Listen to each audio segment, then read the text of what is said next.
Hey, tonight we're going to journey back to a time when life was harder than you can imagine, but also filled with determination and hope. We're heading to colonial America, where every single day was about survival and where the smallest comforts felt like miracles. You'll experience what it was really like to wake up in a world without running water, electricity, or even glass windows. Hey, if you're enjoying these stories, I'd really appreciate a like or subscribe. I'm curious where you're listening from, so drop a comment with your location and what time it is there. Now, find a cozy spot. Take a slow, deep breath and let your body sink into comfort as we journey back in time together. Congratulations, you've just woken up in colonial America, sometime in the early 1700s. The first thing that hits you isn't what you see, it's what you smell. There's wood smoke drifting through the air mixed with something earthier. Maybe it's the animals nearby, or perhaps it's just the general smell of a world where people rarely wash. Your nose wrinkles slightly, but you're already getting used to it. That's how the human body works, you know. It adapts faster than you'd think. The good news is you're alive and relatively healthy in an era where both of those things are pretty remarkable achievements. The bad news? Well, you're about to discover that almost everything you take for granted in modern life simply doesn't exist yet. But here's the thing that might surprise you. The people around you aren't miserable. They're just living the only life they know, and they've figured out ways to find joy even when things are tough. You're lying on what passes for a bed in this era. It's not like the mattresses, you know. This is basically a wooden frame with rope strung across it, topped with a thin mattress stuffed with straw or corn husks. The ropes have stretched overnight, leaving you with a saggy dip in the middle. You can feel every single piece of straw poking through the rough cloth. Your back aches in places you didn't know backs could ache. That's just how sleeping works here. Everyone wakes up a little sore.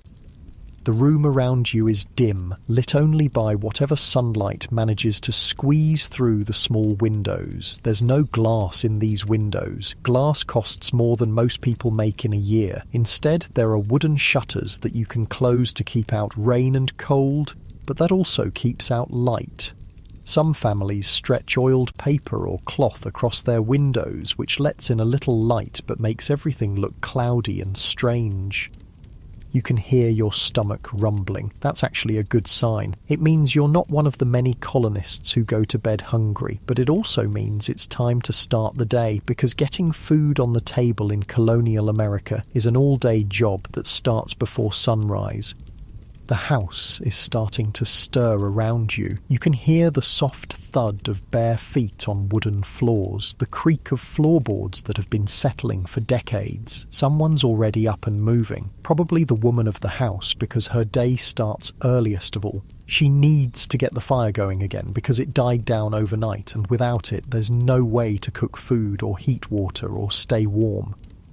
You swing your legs out of bed and your feet hit the floor with a shock. The floor is just packed dirt, hard as stone and cold as winter. Some wealthier families have wooden floors, but most people live with floors made of earth that's been pounded down until it's smooth and solid. It's actually surprisingly practical. Easy to sweep, and it doesn't cost anything to install, but it's always cold, and when it rains hard, sometimes water seeps up through the ground. The cold hits your body like a slap. There's no central heating here, obviously, and the fire that kept the house slightly warm yesterday evening has died down to glowing coals. You can see your breath in the air. Everyone's breath makes little puffs of steam in the morning, even in summer. In winter, people sometimes wake up to find frost on the insides of their windows and ice in their water buckets. You're wearing the same clothes you wore yesterday, and the day before, and the day before that. This isn't because you're lazy or dirty, it's because most people in colonial America own exactly one set of everyday clothes, maybe two if they're lucky. There's one set for everyday work, and one set for church on Sundays. The fabric is rough and scratchy against your skin. It's usually made of wool or rough linen, woven by hand and sewn by hand with thick, uneven stitches designed to hold up under years of hard wear. Your clothes smell like wood smoke and sweat and general human living, but so does everyone else's, so nobody notices. That's one of those weird things about living in a time when everyone smells pretty much the same. Your nose just stops registering it as unusual. It's background noise, like the sound of cars in a modern city. Walking to the window, you push open the wooden shutters and peer outside. The sun is just starting to rise, painting everything in that soft golden light that makes even the hardest life look beautiful for a moment. You can see other houses scattered around, most of them looking very much like the one you're in. Small, wooden, with steep roofs and tiny windows. Some are made with a technique called wattle and daub, where thin wooden sticks are woven together like a basket and then covered with a mixture of mud, straw and animal dung that hardens into surprisingly sturdy walls. The landscape looks different than you'd expect. There are stumps everywhere, big thick tree stumps that show where massive trees once stood. Clearing land for farming is backbreaking work that takes years, and colonists often just cut down trees and leave the stumps to rot, rather than spending the enormous effort it takes to dig them out. The fields between the stumps are planted with corn, wheat, or other crops that will hopefully keep everyone fed through the winter. You can see smoke rising from chimneys all around the area. Everyone's starting their day the same way, getting the fire going, because fire is literally life in colonial America. Without fire, you can't cook food, heat water, stay warm, or have light when the sun goes down. Keeping a fire going safely is a skill that can mean the difference between life and death, especially in winter. The sound of chickens clucking and roosters crowing fills the air. Almost every family keeps chickens because eggs and the occasional chicken dinner are crucial sources of protein. You might also hear the lowing of a cow or the snorting of pigs. Animals aren't pets here, and they're walking food supplies, and they're often kept close to the house where they can be protected from wild animals and thieves. Your stomach rumbles again, louder this time. Time to think about breakfast, though breakfast is a generous term for what you're about to eat. Most colonial families start the day with something called mush. Basically a porridge made from cornmeal and water, maybe with a little milk if the cow is producing. If you're lucky, there might be a bit of molasses or honey to sweeten it, but sugar is incredibly expensive and most families rarely taste it. The woman of the house is already in the kitchen area, which isn't really a separate room, but just one end of the main room where the big fireplace is. She's building up the fire, feeding small sticks and kindling to the coals that she kept alive overnight. This is skilled work. If the fire dies completely, she'll have to walk to a neighbour's house to get live coals to restart it, because matches won't be invented for another century or so. You can hear the scrape of metal on metal as she hangs an iron pot over the fire. Everything about cooking here is heavy and hot and dangerous. The pots are made of thick iron that weighs more than you'd believe. The fire throws off sparks and unpredictable heat. Burns are incredibly common, and a serious burn can easily kill you because there are no antibiotics or modern medical care. Water for the mush has to be carried from somewhere else. Maybe a well, maybe a stream, maybe just a rain barrel where water is collected and stored. There are no taps, no pipes, no indoor plumbing of any kind. Every drop of water used in the house has to be carried in by hand, bucket by bucket. That makes you very conscious of how much water you use. Washing dishes means heating water over the fire and using as little as possible. The smell of the cornmeal porridge starts to fill the house as it cooks. It's not an unpleasant smell, earthy and warm and filling. Your mouth starts to water because your body knows that this simple food is going to have to fuel you through a day of hard physical work. There's no such thing as sitting around in colonial America. Everyone, including children, works from sunrise to sunset just to keep the family alive and fed. While the food cooks, you might hear the sound of someone else in the family starting their morning chores. Maybe it's the crack of wood being split for the fire, or the squeak of a door as someone goes out to check on the animals. Even young children have jobs: feeding chickens, gathering eggs, carrying water, or sweeping floors. There's always work to be done, and everyone's labour is necessary for survival. The house around you is small and simple, but it represents an enormous amount of work. Every piece of wood was cut by hand and shaped by hand. Every nail was made by a blacksmith, one at a time. The windows, if there are any real windows with glass, cost more than most people earn in months. Nothing here was mass-produced or came from a store. Almost everything was made by the family or traded for with neighbours. You're starting to understand something that modern people often forget. How much work it took just to survive in earlier times. Staying fed, staying warm, staying dry, staying healthy. These weren't things you could take for granted. They were daily challenges that required constant attention and hard work. But here's something beautiful about it. The people around you know how to do things that most modern people have never learned. They can build a house, grow food, preserve meat, make clothes, cure illnesses with herbs, and create useful tools from raw materials. They're incredibly skilled and self-sufficient in ways that might surprise you. The porridge is ready now. The woman of the house ladles it into wooden bowls. There are no plates as you know them. Most families eat from wooden trenchers, which are basically thick wooden boards with hollows carved out for food. Spoons exist, but forks are rare and knives are mostly for cutting, not eating. Most people eat with their hands or use pieces of bread to scoop up food. The mush is hot and filling, though not particularly flavourful. There's no salt unless the family can afford to buy it, and most seasonings are whatever herbs can be grown locally. But when you're hungry and facing a day of hard work, even plain food tastes good. Your body craves the calories and carbohydrates that will give you energy for the physical labour ahead. As you eat, you start to think about the day ahead. If you're lucky enough to live on a farm, and most colonists do, your day will be spent doing whatever work the season demands. In spring, that might mean ploughing fields or planting crops. In summer, it's weeding and tending the growing plants. In fall, it's harvesting and preserving food for winter. In winter, it's maintaining tools, spinning thread, making clothes, and trying to stay warm.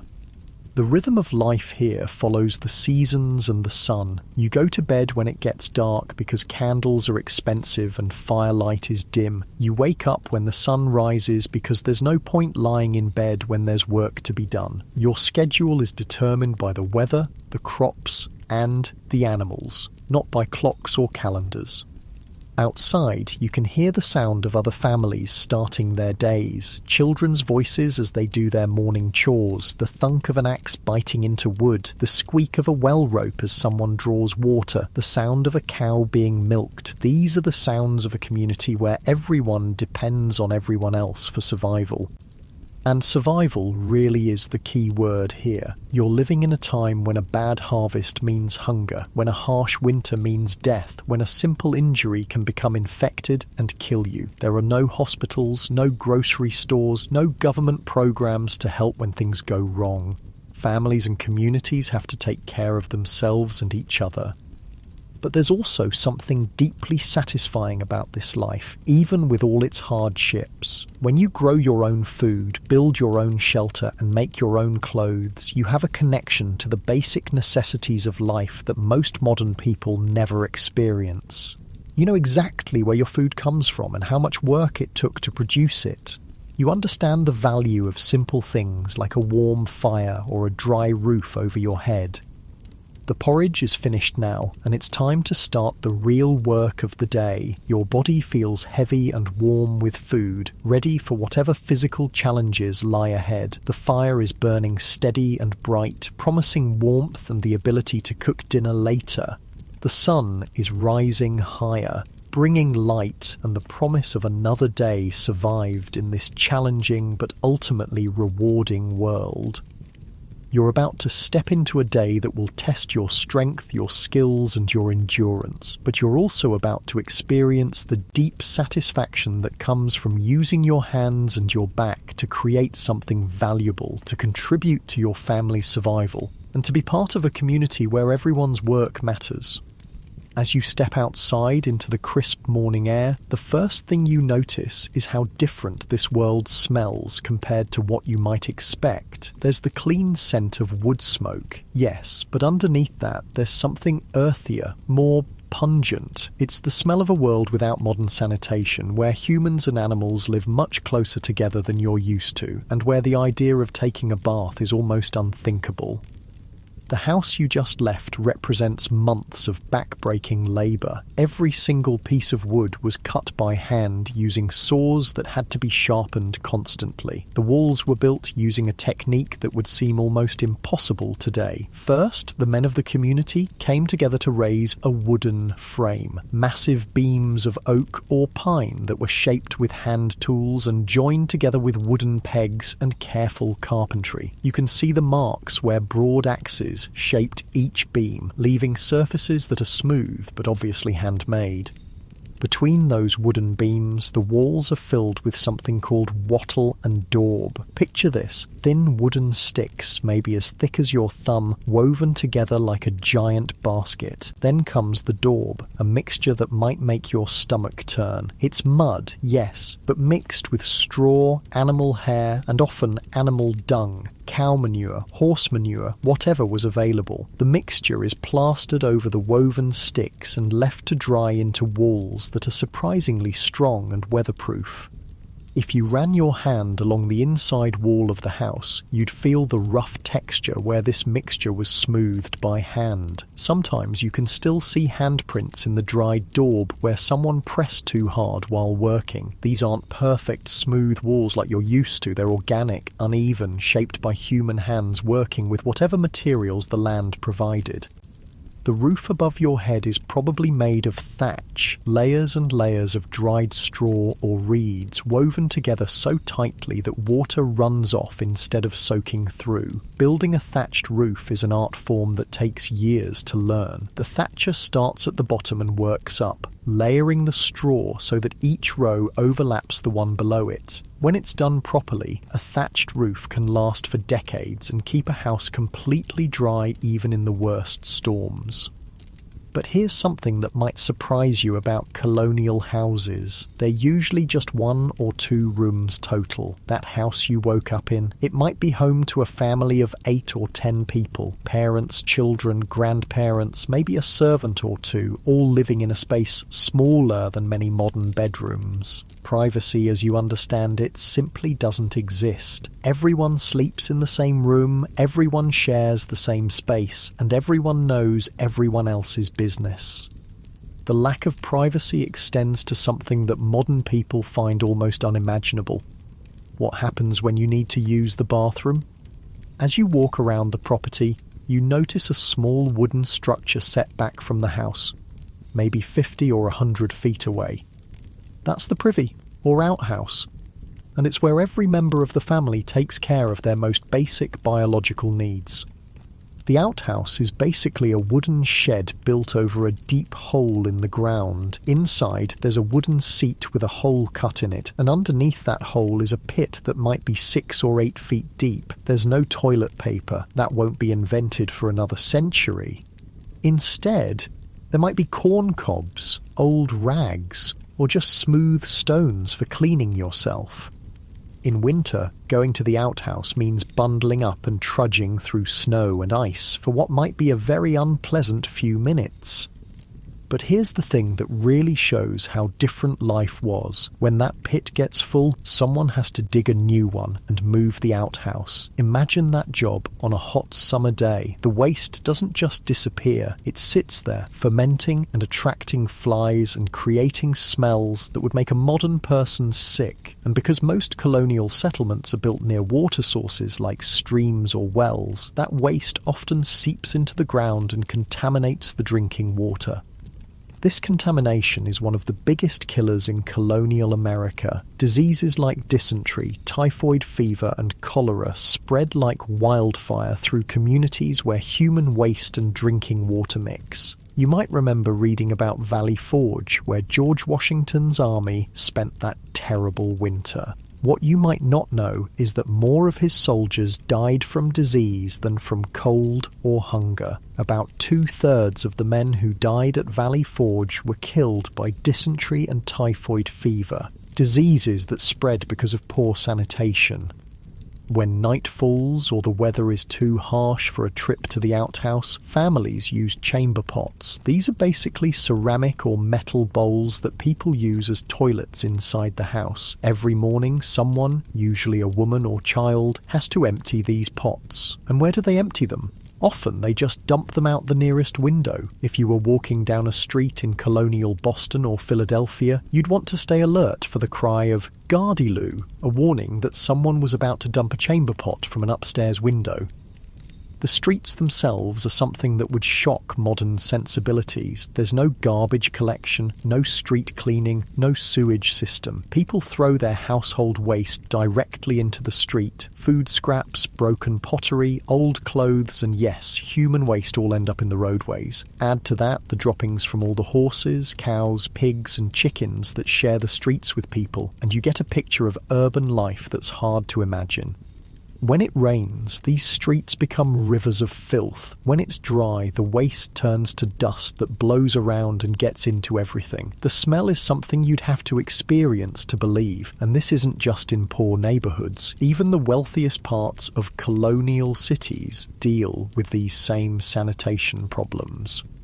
Given all this, you might think that people in colonial times were constantly trying to get clean. But here's something that would absolutely amaze a modern person. Most colonists almost never take baths, not because they're lazy or don't care about being clean, but because the very idea of immersing your whole body in water is seen as dangerous, unhealthy, and possibly immoral. The typical colonial American might wash their face and hands once a day using a cloth and a basin of water. That's it. That's the extent of their daily hygiene routine. Their bodies, from neck to toe, might not be washed with soap and water for months at a time, maybe not even once a year. Full body bathing is reserved for infants, and even then it's more about hardening them against disease than about getting them clean. Why this fear of bathing? Part of it comes from medical beliefs of the time. Many doctors believe that water can weaken the body or make it more susceptible to disease. They think that the natural oils and dirt on your skin actually protect you from illness. The idea that cleanliness prevents disease, something we take for granted, simply hasn't been discovered yet. Religion plays a role too. Some religious leaders preach that too much attention to the body is vanity, and that suffering through discomfort is good for the soul. The Puritans, who have a huge influence on colonial culture, believe that cleanliness is important for moral reasons. But they mean clean clothes and tidy homes, not clean bodies. There's also the practical matter of heating water. Remember, every drop of water has to be carried by hand and heated over a fire. Heating enough water to fill a bathtub would take hours and use enormous amounts of precious firewood. For most families, it's just not worth the expense and effort. So, what do people smell like? Well, everyone smells pretty much the same. Like wood smoke, sweat, and the general scent of human bodies that haven't been washed. Clothes are rarely laundered because soap is expensive, and the process of washing clothes is incredibly labour-intensive. Most people own only 1 or 2 sets of clothes, and they wear them until they literally fall apart. The soap that does exist is nothing like what you're familiar with. Colonial soap is made from animal fat and lye, which is created by filtering water through wood ashes. The process is dangerous. Lye can burn your skin, and the resulting soap is harsh and caustic. It's primarily used for washing dishes and clothes, not bodies. Using this soap on your skin would leave you red, irritated, and probably with chemical burns. Women's hair is kept covered almost all the time, partly for religious reasons and partly because washing hair is almost impossible. They might brush it and re-braid it, but actually washing it with soap and water is a rare event. Men often keep their hair short or shave their heads completely and wear wigs instead. The wigs can be cleaned more easily than natural hair, and they can be removed if they become too infested with lice. And lice are everywhere, absolutely everywhere. Body lice, head lice, clothes lice, they're just part of life. Everyone has them, from the poorest farmer to the wealthiest merchant. George Washington himself complained about wigs full of lice. People try to control them by combing their hair with fine-toothed combs and by boiling their clothes, but completely getting rid of lice is nearly impossible in a world without effective cleaning methods. The smell of unwashed human bodies is just background noise in colonial life. When everyone smells the same, your nose stops noticing it. It's like how people who live near a paper mill stop smelling the sulphur, or how people in modern cities stop hearing traffic noise. Your senses adapt to what's normal in your environment. But the consequences of all this poor sanitation go far beyond just smells and discomfort. Disease spreads rapidly through communities where people live close together without proper hygiene. Smallpox, measles, influenza, and other contagious diseases can wipe out entire families or even whole settlements. Medical knowledge is primitive, and there are no antibiotics or vaccines. When someone gets sick, their family can only hope and pray and try whatever folk remedies they know. Even minor infections can become life-threatening. A small cut that gets dirty can lead to blood poisoning. A tooth infection can spread to the brain. Childbirth is incredibly dangerous because there's no understanding of germs or sterile conditions. Many women die in childbirth, and those who survive often suffer from infections that plague them for the rest of their lives. The irony is that people in colonial times often live closer to nature and get more physical exercise than modern people, which should make them healthier, and in some ways they are. They're usually stronger and more physically capable than people today, but the lack of basic sanitation and medical knowledge means they die young from diseases that would be easily treatable now.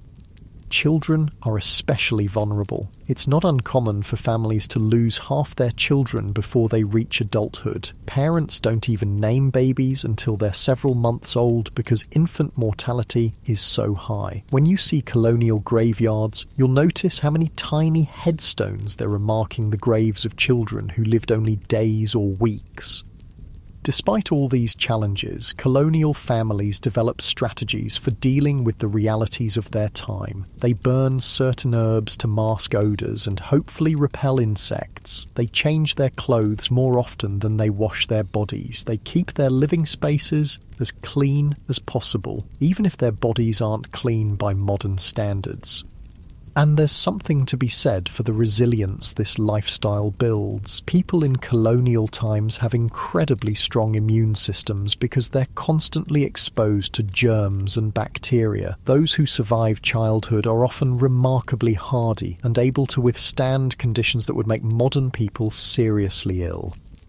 The community aspect of colonial life also helps people cope with the hardships. When everyone faces the same challenges, there's a sense of shared struggle that brings people together. Neighbours help each other with difficult tasks, share resources during hard times, and provide emotional support when tragedy strikes. As you stand outside that colonial house, breathing in the morning air with all its complex smells, you're experiencing a world that's both harsher and more intimate than anything most modern people can imagine. It's a world where survival depends on community, where physical strength and practical skills matter more than book learning, and where the simple act of staying alive through another day is an achievement worth celebrating. The sun is climbing higher now, and the day's work is calling. Time to discover what it really means to earn your living with your hands and your back in a world where there are no shortcuts, no machines to do the work for you, and no safety net if you fail. The workday in colonial America begins the moment you can see your hand in front of your face, and it doesn't end until the last light fades from the sky. You're about to discover that staying alive in this era requires a level of physical effort that would exhaust most modern people within hours. Every single thing you eat, every piece of clothing you wear, every tool you use has to be created by hand from raw materials using techniques passed down through generations.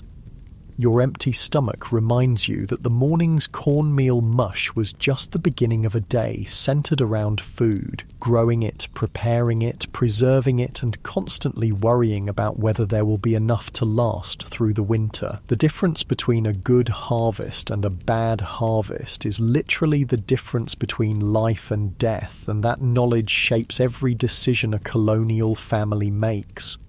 If you're living on a farm, and remember, most colonists do, your day revolves around the endless cycle of agricultural work. Right now, in early morning, you can hear the sounds of animals that need tending. The cow needs milking, and that's usually a woman's job, though older children might help. Milking isn't the simple, peaceful process you might imagine from pictures. Cows in colonial times are smaller than modern dairy cows, but they're also more temperamental, and they give much less milk.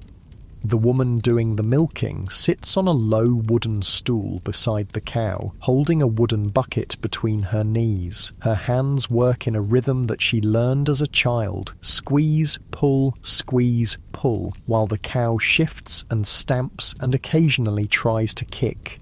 The milk comes out warm and frothy, and sometimes the cow decides she doesn't want to be milked and tries to step in the bucket or knock it over.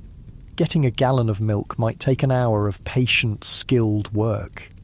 That milk is precious beyond anything you can imagine. There's no refrigeration, so it has to be used quickly or turned into something that will keep longer. Some of it might be churned into butter, a process that involves putting cream in a wooden churn and agitating it for what feels like hours until the fat separates into solid butter and liquid buttermilk. Your arms would ache from the constant motion of working the churn paddle. Some milk gets made into cheese, which involves heating it gently, adding something acidic like vinegar to make it curdle, then pressing the curds in cloth to squeeze out the liquid whey. The cheese can be aged in cool cellars to last through winter months when the cow produces less milk or stops producing altogether.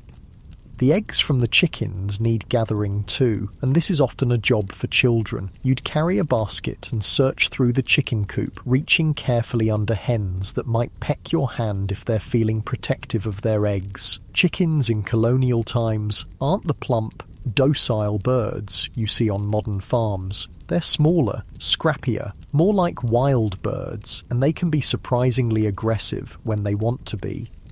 But the real work of colonial life happens in the fields. If you're a man or boy, you'll spend most of your day doing agricultural work that would break the back of someone not used to it. Ploughing a field means walking behind a wooden plough pulled by oxen or horses, holding the handles and keeping the blade at just the right angle to cut through the soil. The ground is rough and full of rocks and roots, so the plough jumps and jerks constantly, sending shocks up through your arms and shoulders. You don't have neat, flat fields like modern farms. Colonial fields are full of tree stumps because cutting down trees is one thing, but digging out the massive root systems is almost impossible with hand tools, so farmers plant around the stumps and hope they'll rot away eventually. The fields are also full of rocks that have to be picked up by hand and carried to the edges to build stone walls. This rock picking is endless. Every spring, frost pushes new rocks up from deep in the ground.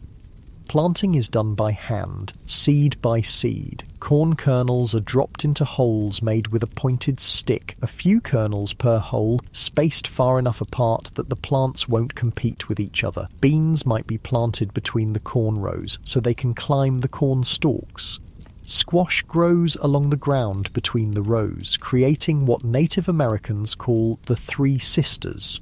Corn, beans, and squash grown together in a system that helps all three plants thrive.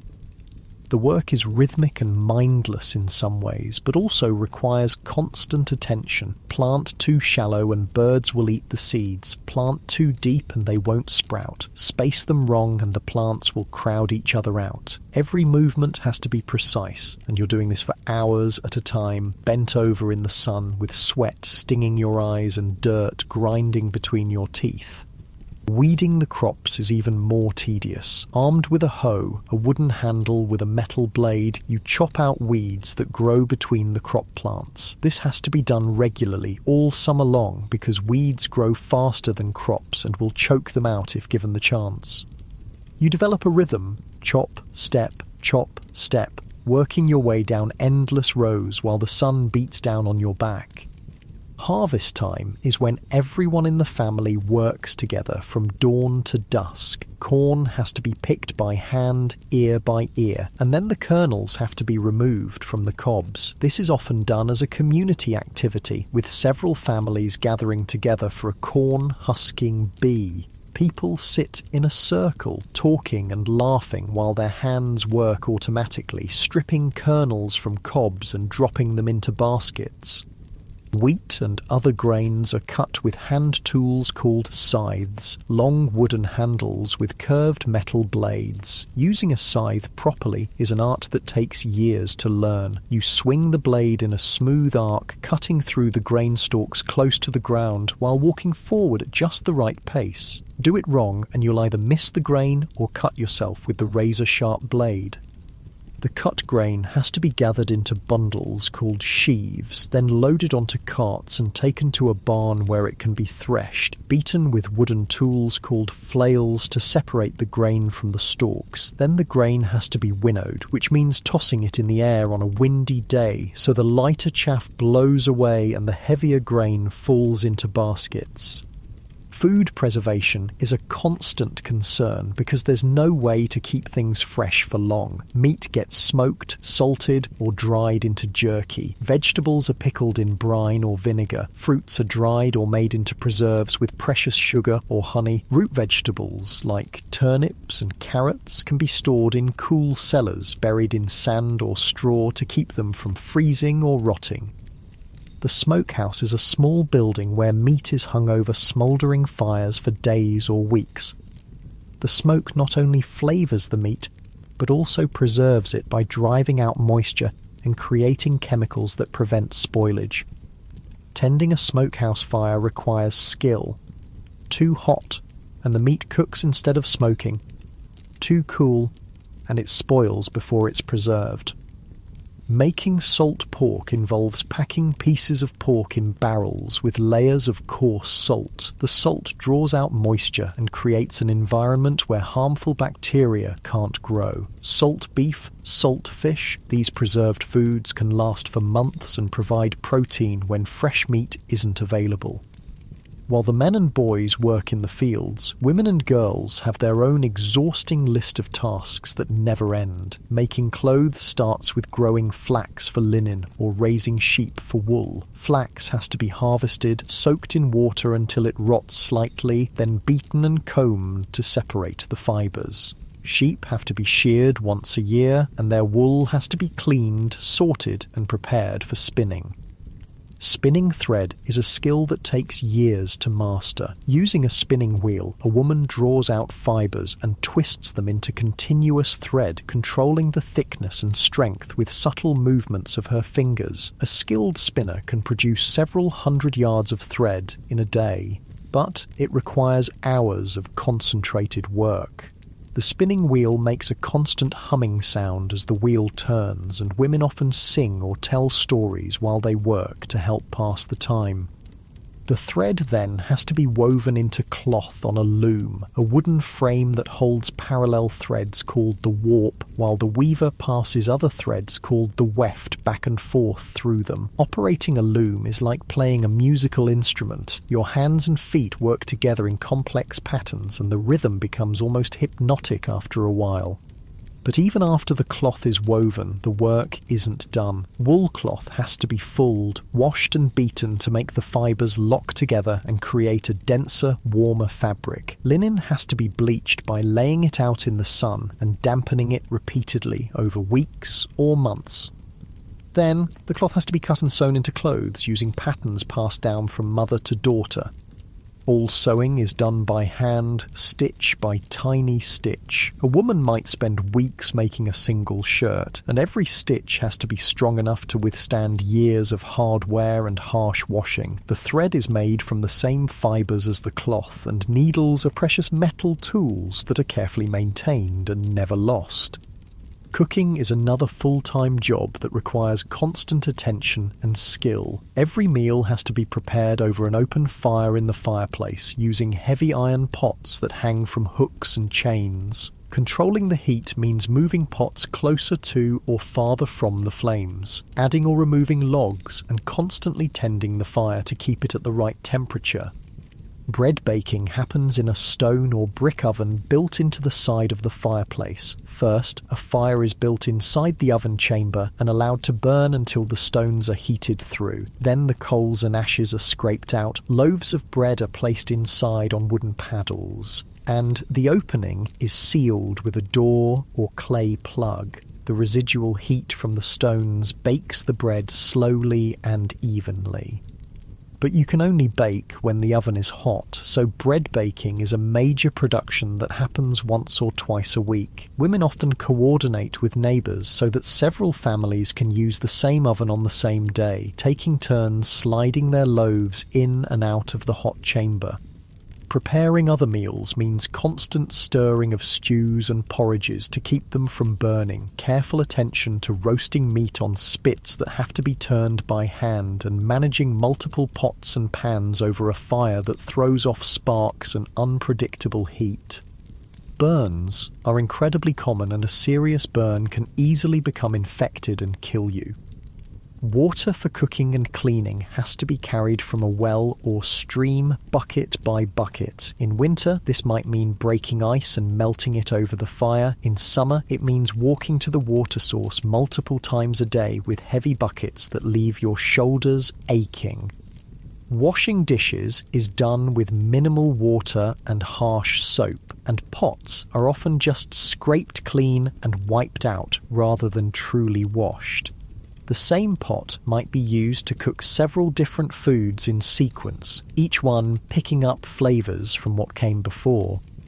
Laundry is an occasional nightmare that involves heating large quantities of water, scrubbing clothes on washboards with harsh soap, rinsing them in cold water, and wringing them out by hand before hanging them to dry. Women often do laundry together as a community activity, share in the work and the large vessels needed to heat water.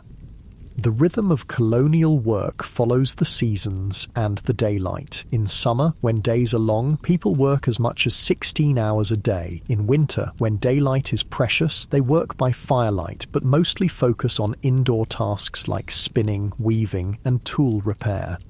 Everyone in the family has essential work to do. Children as young as 5 or 6 have regular chores that contribute to the family's survival. Boys help their fathers with farming and learn skills like carpentry, blacksmithing, or whatever trade the father practices. Girls help their mothers with cooking, cleaning, and textile work, learning the skills they'll need to run their own households someday. There's no such thing as leisure time as modern people understand it. When the essential work is done, people might have a few minutes to sit by the fire and talk, but there's always something that needs doing. Clothes to mend, tools to repair, food to prepare for the next day.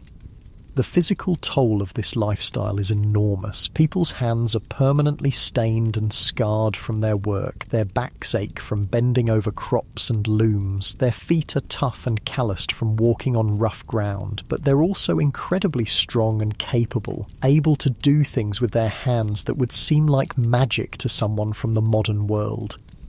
By the time evening arrives and the last light fades from the sky, you've worked harder than most modern people work in a week. Your body is exhausted, your clothes are dirty and sweat-stained, and you smell like wood smoke and honest labour, but you've also contributed something essential to your family's survival, and there's a deep satisfaction in that knowledge that helps ease the ache in your muscles as you finally rest.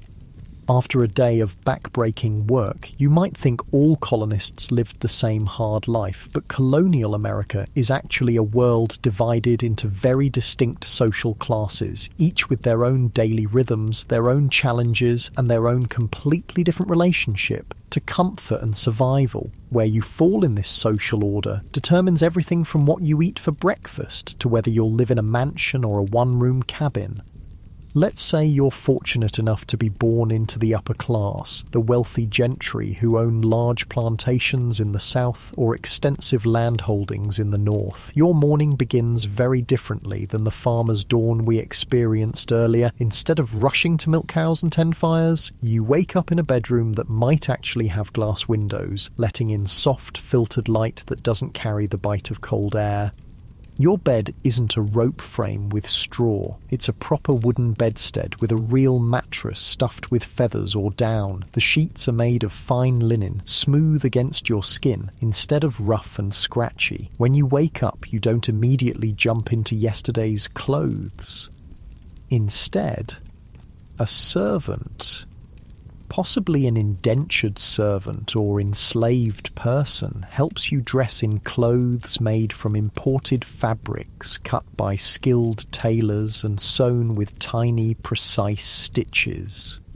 If you're a wealthy man, your daily outfit might include a linen shirt with delicate ruffles, a waistcoat made of silk or fine wool, breeches that fit properly instead of hanging loose, and stockings made of silk instead of rough wool. Your shoes have actual buckles made of silver or pewter, and they're designed for walking on wooden floors rather than trudging through muddy fields.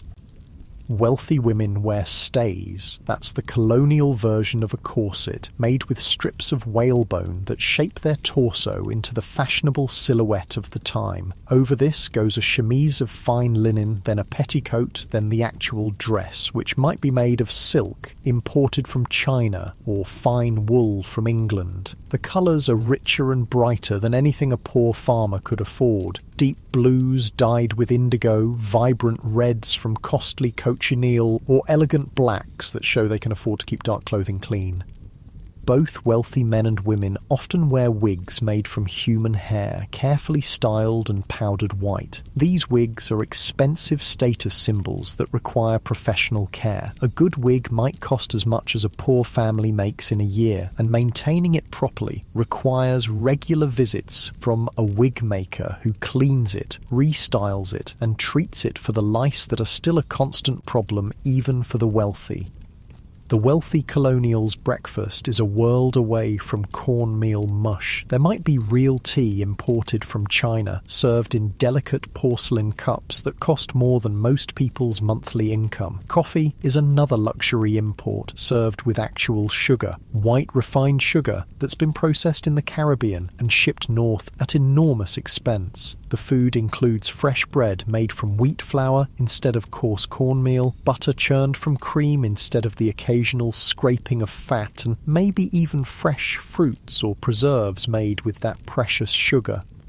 The wealthy don't do their own cooking. They have servants or enslaved people who tend the fires, prepare the meals, and serve the food on plates made of pewter or even imported china. The kitchen in a wealthy household might be a separate building to keep cooking smells and fire dangers away from the main house, connected by covered walkways where servants hurry back and forth carrying trays of food.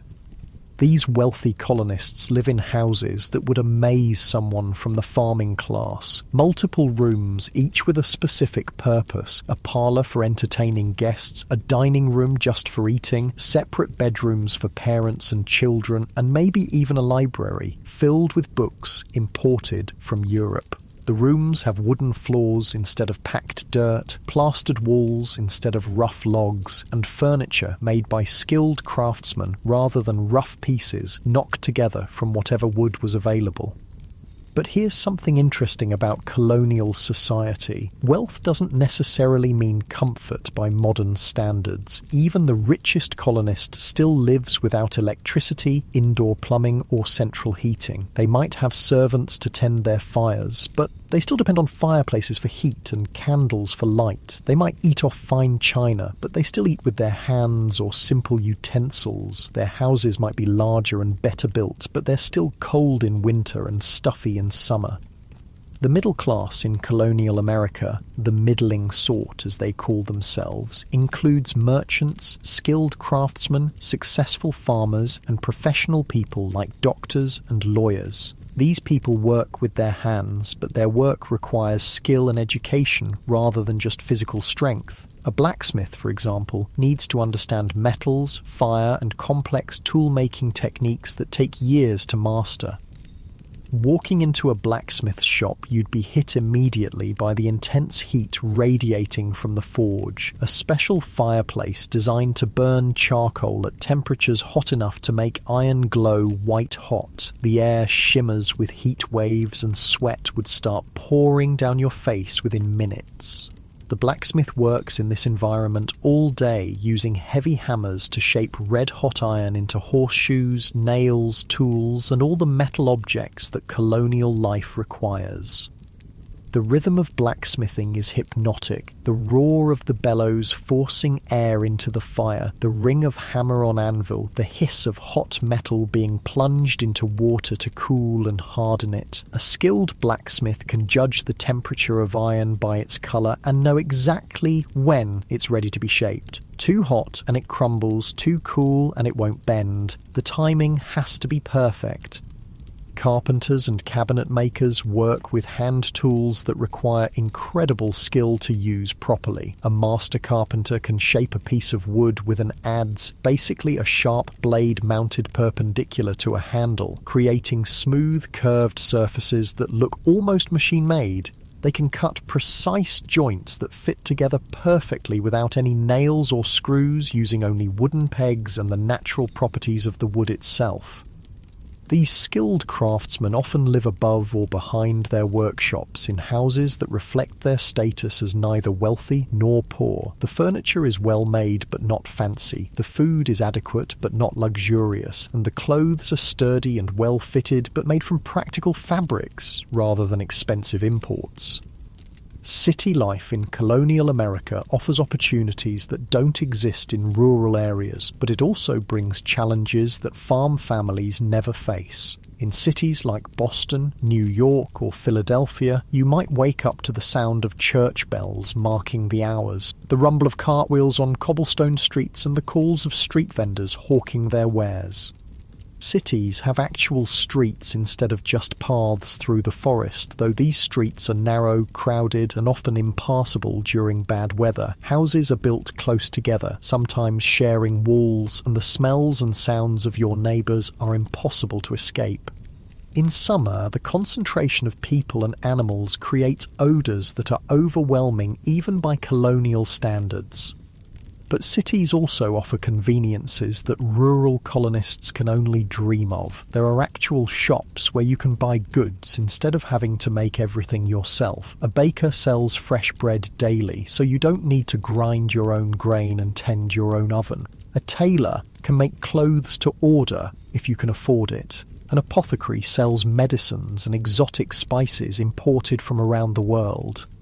Taverns serve as the social centres of colonial cities. These aren't just places to drink, they're where business is conducted, news is shared, and travellers find rooms for the night. Walking into a tavern, you'd be greeted by the smell of pipe tobacco, cooking food, and unwashed bodies, mixed with the sound of conversation, laughter, and maybe a fiddle being played in the corner. The tavern keeper serves beer, ale, cider, and stronger drinks like rum and whiskey. Colonial Americans drink alcoholic beverages with every meal, including breakfast, because alcohol is often safer than water in cities where wells might be contaminated. Even children drink small beer, a weak alcoholic drink that's less likely to carry disease than plain water. Education in colonial America varies dramatically depending on your social class and where you live. Wealthy children, especially boys, might be sent to formal schools or have tutors who teach them Latin, Greek, mathematics, and classical literature. The goal is to prepare them for college. Places like Harvard, which was founded in 1636, or the College of William and Mary in Virginia.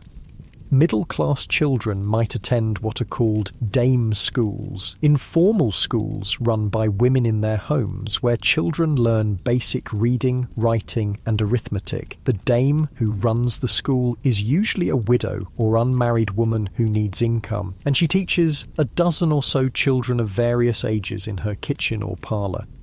Poor children, especially in rural areas, often get no formal education at all. They might learn to read from their parents or the local minister, but more often they go straight to work as soon as they're old enough to be useful. For them, education means learning practical skills: how to farm, how to cook, how to make and repair the things their families need to survive.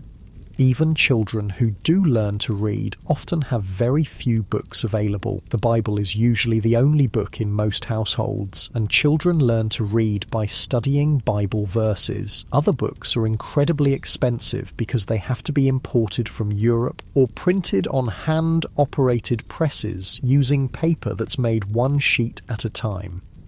Religious life dominates colonial society in ways that might surprise modern people. Sunday isn't just a day of rest, it's a day when everyone in the community is required to attend church services that can last for hours. The church building is often the largest and most impressive structure in town, and church attendance is both a religious duty and a social obligation.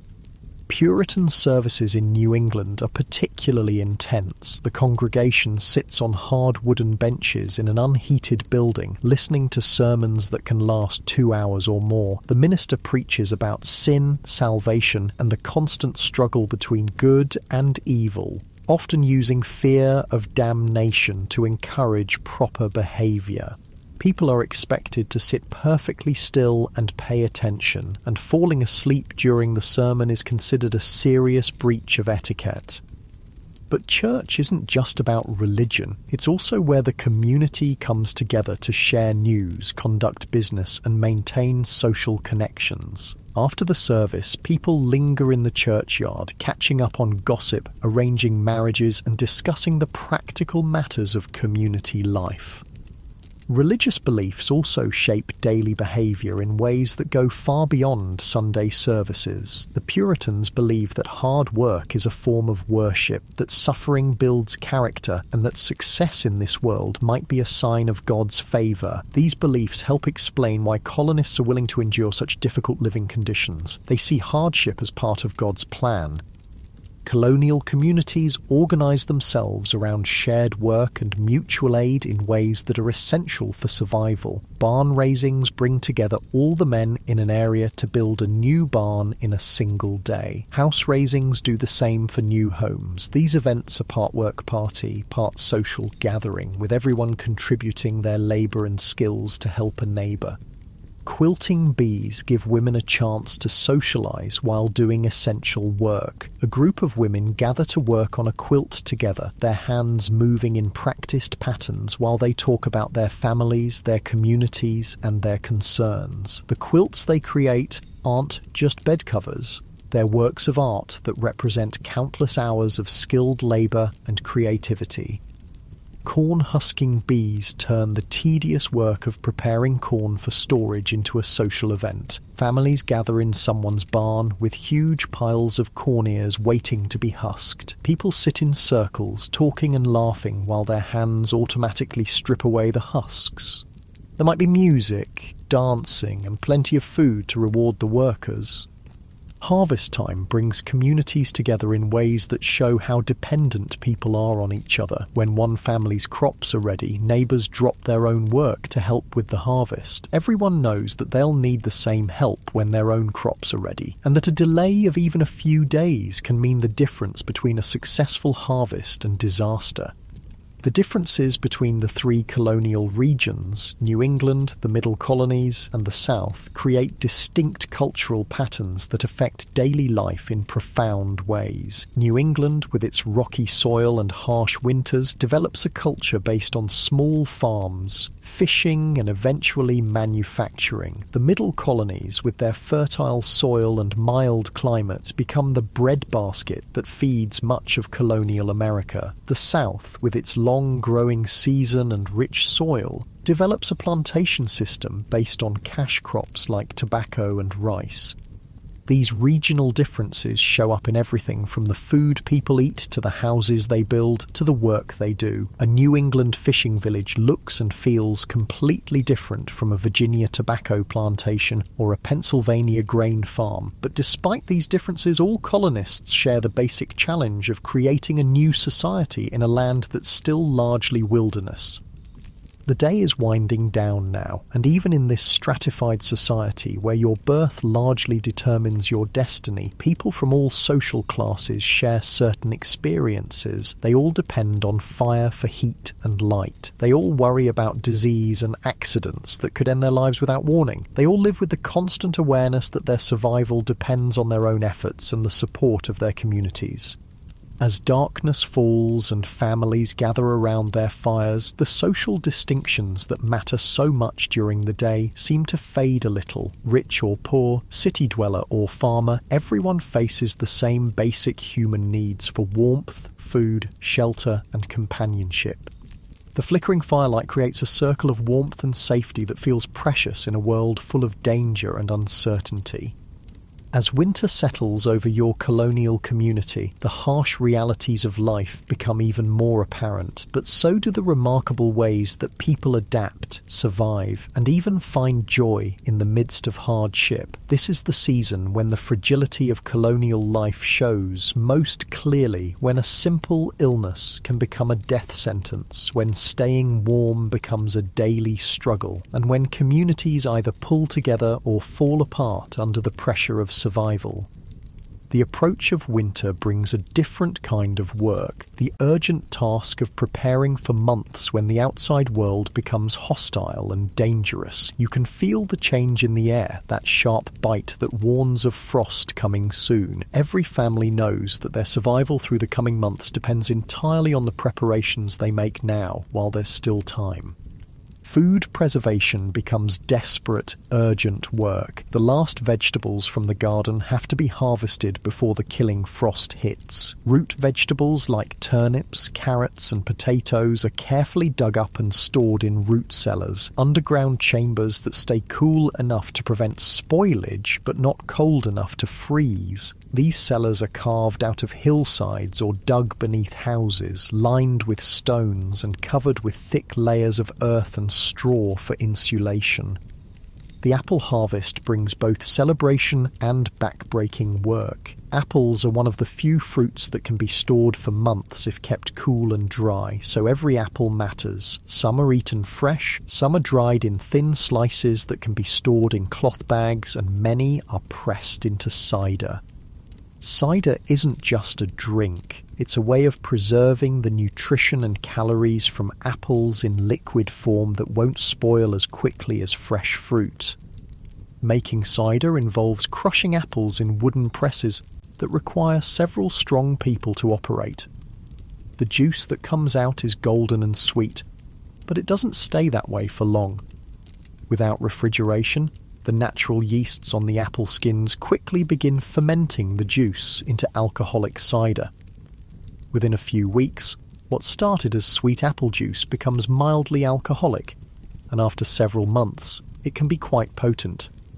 This fermentation isn't an accident, it's a preservation method. Alcoholic cider keeps much longer than fresh juice, and the alcohol helps kill harmful bacteria that might make people sick. Colonial families drink cider with every meal, including breakfast, and even children drink watered-down versions. It's often safer than water, especially in areas where wells might be contaminated.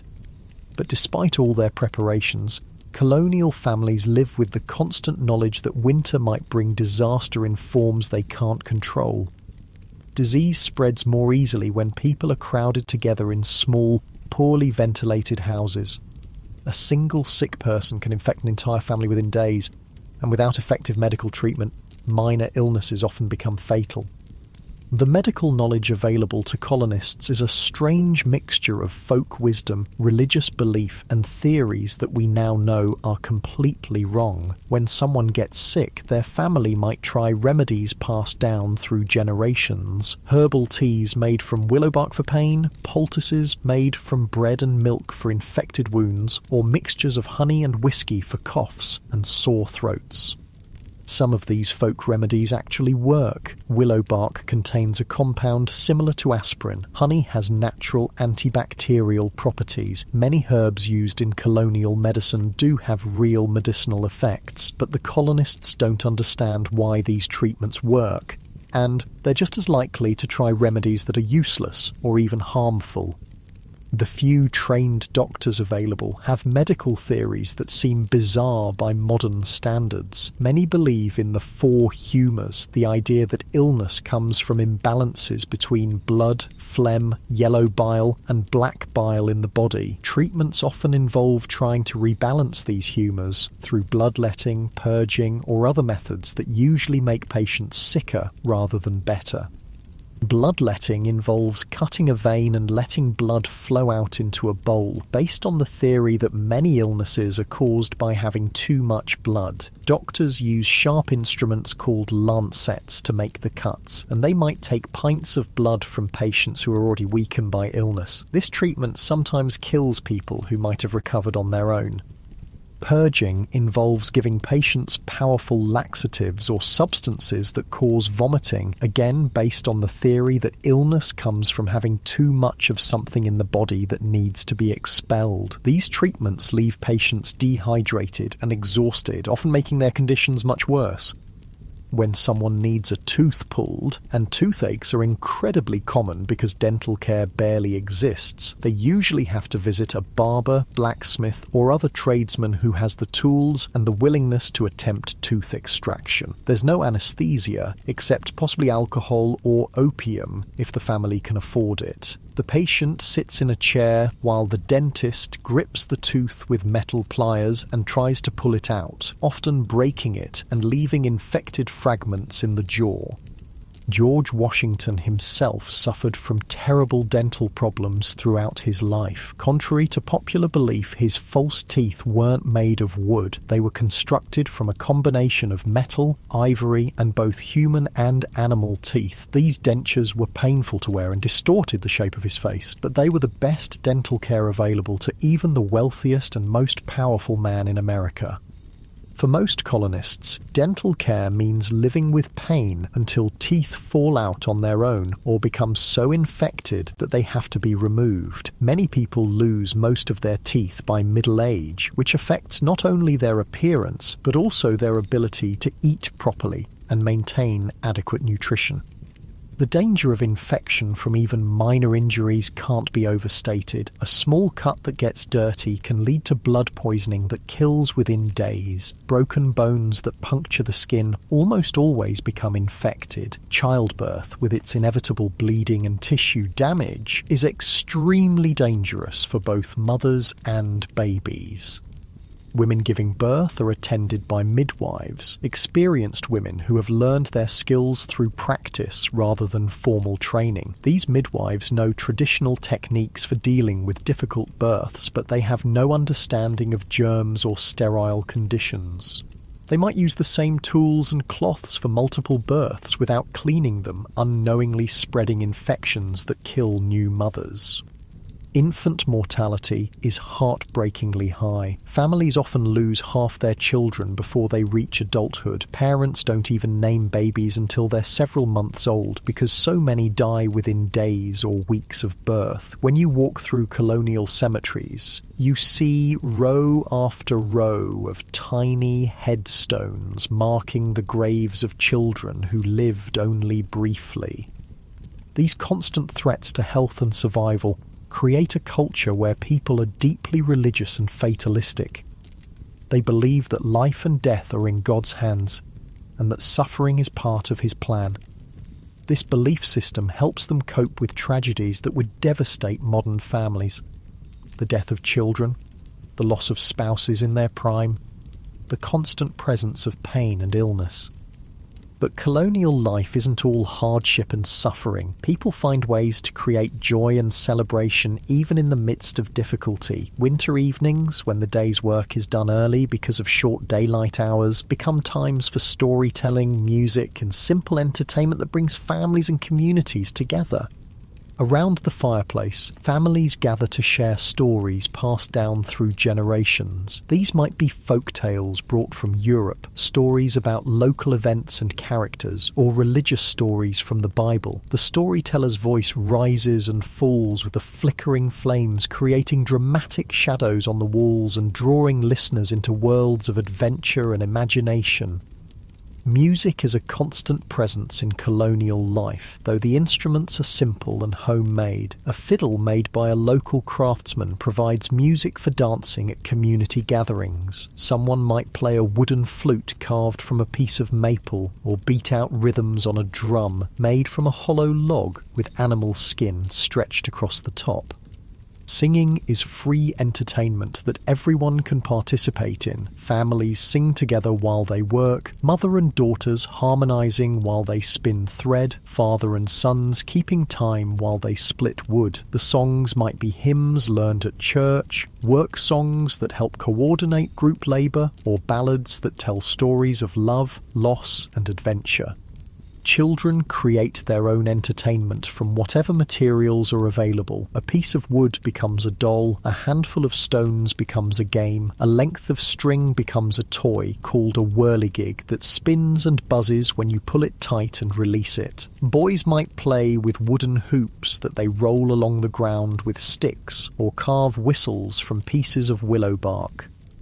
Girls practice the skills they'll need as adults by playing with miniature versions of women's tools. They might have tiny spinning wheels, small looms, or doll-sized cooking pots that let them imitate their mother's work. These aren't just toys, they're training tools that teach essential life skills through play. Seasonal celebrations mark the rhythm of colonial life and provide breaks from the constant work of survival. Harvest festivals celebrate the successful completion of the year's agricultural work and give thanks for food that will carry the community through winter. These gatherings feature the best food the community can produce: fresh bread, roasted meat, preserved fruits, and that precious alcoholic cider. Christmas celebrations are quieter and more religious than modern holidays, focusing on church services and family gatherings rather than gift-giving. The Puritans actually disapprove of elaborate Christmas celebrations, viewing them as too close to Catholic traditions. But other colonial communities mark the season with special foods, decorations made from evergreen branches, and small gifts that family members make for each other. Spring brings celebrations of renewal and hope as communities emerge from the isolation and hardship of winter. The first green shoots appearing in gardens are cause for genuine joy after months of eating preserved and dried foods. The return of migratory birds, the blooming of fruit trees, and the warming of the soil all signal that the cycle of life is beginning again. But even as colonists adapt to the rhythms of their challenging life, larger forces are building that will eventually transform their world completely. The relationship between the American colonies and Great Britain is becoming increasingly strained over issues of taxation, representation, and control. The British government, deeply in debt from wars fought partly to defend the American colonies, begins imposing new taxes to raise revenue. The Sugar Act, the Stamp Act, the Townshend Acts. These measures require colonists to pay taxes on everything from molasses to paper to tea. But the colonists have no representatives in the British Parliament, leading to the famous cry of "no taxation without representation." colonial merchants and craftsmen find their businesses hurt by British policies that favour trade with England over local production. A blacksmith who could make nails for his community is told he must buy more expensive nails shipped from England. A furniture maker who could craft beautiful pieces from local wood is undercut by imported goods that British law favours. These economic pressures combine with a growing sense of American identity that's been developing for generations. Colonists who were born in America, whose parents and grandparents were born in America, begin to think of themselves as Americans rather than British subjects. They've built communities, cleared wilderness, and created a new society through their own labour and sacrifice. The Boston Tea Party of 1773 represents the culmination of years of growing resentment. When British law gives the East India Company a monopoly on tea sales in America, colonial merchants who have been importing and selling tea find their livelihoods threatened. The dramatic response, dumping hundreds of chests of expensive tea into Boston Harbour, shows how far the relationship between Britain and America has deteriorated. The punitive measures that Britain imposes in response, closing Boston Harbour, revoking Massachusetts' charter, allowing British officials accused of crimes to be tried in England rather than America, convince many colonists that they can no longer count on fair treatment from the British government. As tensions escalate toward armed conflict, the daily life of colonists begins to change in subtle but significant ways. Women organise boycotts of British goods, refusing to buy imported tea, cloth or other products. They revive the domestic production of items they had been importing, spinning more thread and weaving more cloth at home rather than buying finished goods from England.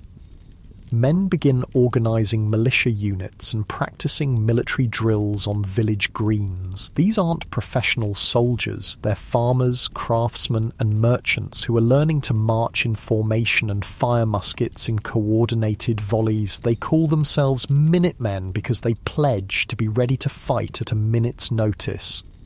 The skills that colonists have developed through generations of hard living, self-reliance, practical problem-solving, the ability to endure hardship and strong community bonds turn out to be exactly what they need to fight for independence. People who can build houses, grow food, make tools, and survive harsh winters without outside help are well prepared to create a new nation without British support. When the revolution finally comes, it brings new hardships, but also new hope. The Continental Army suffers terribly during that winter at Valley Forge, but the soldiers who survive are largely colonial farmers and craftsmen who already know how to endure cold, hunger and discomfort. The women who support the war effort are already skilled at spinning thread, weaving cloth and managing households without imported goods. As you drift off to sleep in your colonial bed with the fire dying down to glowing coals and the sounds of the community settling into nighttime quiet, you're experiencing the end of an era. The world you've lived in today, this world of handmade everything, of communities bound together by necessity, of lives shaped by the rhythms of seasons and the demands of survival, is about to be transformed by revolution and independence. But the character traits that this colonial experience has created won't disappear. The self-reliance, the willingness to work hard, the sense of community responsibility, the belief that ordinary people can solve extraordinary problems, these become part of the American character that continues to shape the nation for generations to come. The people sleeping around you tonight have already accomplished something remarkable. They've taken a wilderness and turned it into communities. They've transplanted European civilization to American soil and adapted it to new conditions. They've created a society where a poor farmer's son can become a skilled craftsman, where communities take care of their members, and where hard work and determination matter more than inherited status. In just a few years, these same people will create a new nation based on ideas that seem radical for their time. That governments should serve the people rather than the other way around. That ordinary citizens can govern themselves. that individual liberty and community responsibility can coexist. The daily experiences of colonial life, the need to cooperate for survival, the rewards of hard work, the dangers of concentrating too much power in distant authorities, have prepared them for this revolutionary experiment. So as you close your eyes and let the peaceful sounds of a colonial night wash over you, remember that you've spent a day in the lives of people who were quietly, unknowingly preparing to change the world. Their struggles with basic survival, their small daily acts of cooperation and mutual aid, their gradual development of a distinctly American way of life, all of this was building towards something larger than any of them could imagine. The morning will bring another day of hard work, another round of challenges and small triumphs, another opportunity to prove that free people can take care of themselves and each other. And eventually, all those mornings will add up to something extraordinary. A new nation built on the foundation of everything these colonial Americans learned about life, work, community, and the quiet dignity of ordinary people doing extraordinary things.